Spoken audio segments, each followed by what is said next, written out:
Inilah kisah makar iblis dan kaum kafir Quraisy yang gagal membunuh Rasulullah.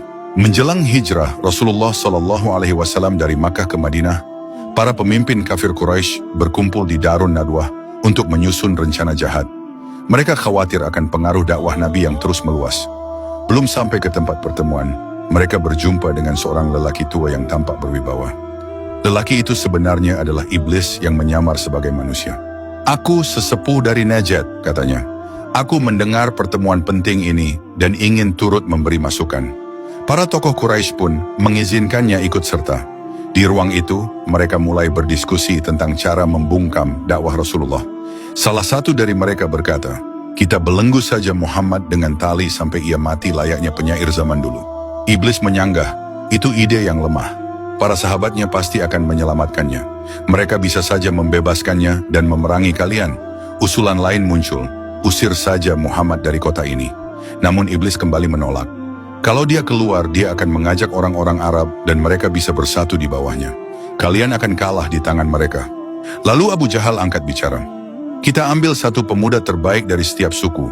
Semua membawa pedang, lalu secara serentak menikam Muhammad. Dengan begitu, darahnya terbagi kepada semua suku. Bani Hashim tak akan mampu melawan seluruh Quraisy dan akhirnya mereka akan menerima tebusan." Iblis tersenyum puas mendengar rencana ini. Semua pemimpin Quraisy pun sepakat. Namun mereka tak tahu bahwa Allah Subhanahu wa Ta'ala telah mengutus malaikat Jibril kepada Rasulullah malam itu. Jibril memberitahu beliau tentang rencana pembunuhan tersebut dan memerintahkan agar tidak tidur di kamar seperti biasa. Rasulullah pun keluar dari rumahnya. Sebagai taktik, Ali bin Abi Thalib tidur di tempat beliau dengan menyamar sebagai Nabi, sementara Rasulullah berangkat hijrah ditemani Abu Bakar As-Siddiq. Malam itu, para pemuda Quraisy datang untuk membunuh beliau, namun mereka tertipu. Rencana jahat itu gagal total. Allah Subhanahu wa Ta'ala menyelamatkan nabinya dan membalikkan makar musuh-musuh Islam. Peristiwa ini diabadikan dalam surah Al-Anfal ayat 30.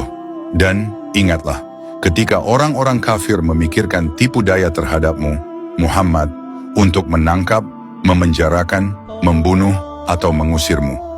Mereka membuat tipu daya dan Allah menggagalkan tipu daya itu. Allah adalah sebaik-baik pembalas tipu daya.